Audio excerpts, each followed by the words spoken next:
ఈరోజు ఈ వీడియో లోపల అమావాస్య నాడు ప్రయాణాలు మరియు దాని వెనుక ఉన్న అసలు కారణాలు తెలుసుకుందాం. అది శాస్త్రీయంగా మరియు సాంప్రదాయిక విశ్లేషణ ద్వారా తెలుసుకుందాం. మొదట చూసుకున్నట్టయితే మనకు అమావాస్య నాడు చంద్రుడు వెలుతురు అస్సలు ఉండదు. అందువల్ల పాత రోజుల్లో స్ట్రీట్ లైట్లు లేదా వాహనాల హెడ్లైట్లు లేవు కాబట్టి చీకటిలో అడవి జంతువులు దొంగల భయం ఎక్కువ ఉండేది. అందువల్ల మనం అమావాస్య నాడు ప్రయాణాలు వద్దని ఎక్కువగా పెద్దలు చెప్పేవాళ్ళు. అదేవిధంగా చూసుకున్నట్టయితే మనకు వాతావరణం లోపల మనకు అడవి ప్రయాణం ఉండడం వల్ల కిరణజన్య సంయోగక్రియ అంటే మనకు ఫోటోసింథసిస్ ఉన్నప్పుడు అంటే మనకు లైట్ ప్రజెంట్లో ఉన్నప్పుడు మాత్రమే మనకు ఆక్సిజన్ అనేది చెట్ల ద్వారా మనకు అందుతుంది. అదే అమావాస్య నాడు చూసుకున్నట్టయితే నైట్ టైంలో ఎలాంటి వెలుతురు అంటే మామూలు రోజుల లోపల చంద్రుని వెలుతురు కొంత ఉండడం వల్ల కొన్ని రకాల చెట్లు అంటే రావి చెట్లు లాంటి కొంత ఆక్సిజన్ విడుదల చేసే అవకాశం ఉంటుంది. కానీ అమావాస్య నాడు కనుక చూసుకున్నట్టయితే ఆక్సిజన్ ఎక్కువ శాతంగా అంటే మామూలుగా ఏ మొక్కలు కానీ విడుదల చేయడానికి అవకాశం ఉండదు.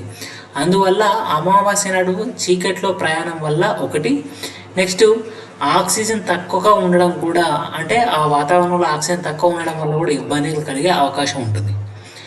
అదే విధంగా చూసుకున్నట్టయితే రాత్రి వేళలో ఈ ఫోటోసింథసిస్ ఆపేస్తాయి కాబట్టి అవి కూడా మామూలుగా మనుషులు ఏ విధంగా అయితే శ్వాసక్రియ ఉంటుందో అదే విధంగా శ్వాసక్రియ జరిపి కార్బన్ డైఆక్సైడ్ను విడుదల చేస్తాయి.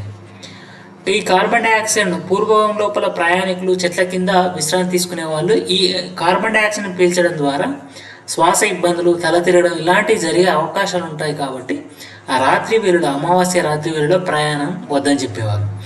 అదేవిధంగా చూసుకున్నట్టయితే గ్రావిటీ ప్రకారం చూసుకున్నట్టయితే గురుత్వాకర్షణ చూసుకున్నట్టయితే పౌర్ణమి మరియు అమావాస్య లోపల చంద్రుని గురుత్వాకర్షణ తేడా ఉంటుంది. అంటే చంద్రుని గురుత్వాకర్షణ వల్ల సముద్రంలో ఆటుపోట్లు ఏర్పడుతూ ఉంటాయి.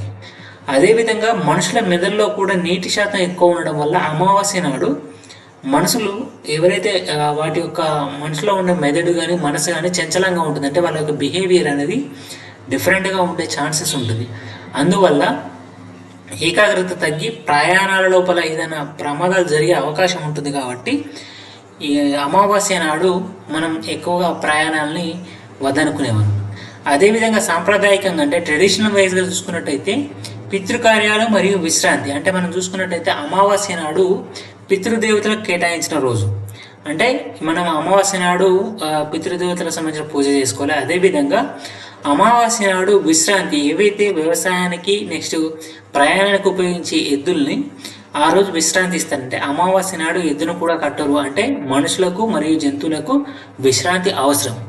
అందువల్ల ఇంట్లో ఉంటూ దైవ చింతన పెంచడం వల్ల మానసిక ప్రశాంతత లభిస్తుందని చెప్పేసి ఆ రోజు ప్రయాణాలు వద్దని చెప్పేవారు. అంటే ఎడ్లకు విశ్రాంతి అవసరం, నెక్స్ట్ మనుషులకు కూడా విశ్రాంతి అవసరం అని చెప్పేసి ఆ రోజు ప్రయాణాలు వద్దని చెప్పేవారు.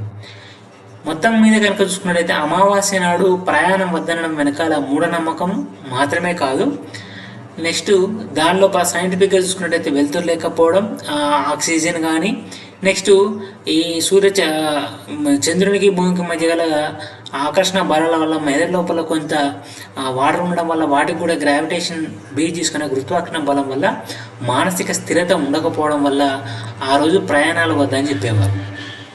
సాంప్రదాయాన్ని గౌరవిద్దాం, రక్షణగా ఉందాం. ఈ వీడియో నచ్చినట్లయితే షేర్ చేయండి, లైక్ చేయండి, సబ్స్క్రైబ్ చేయండి. Thank you for the watching.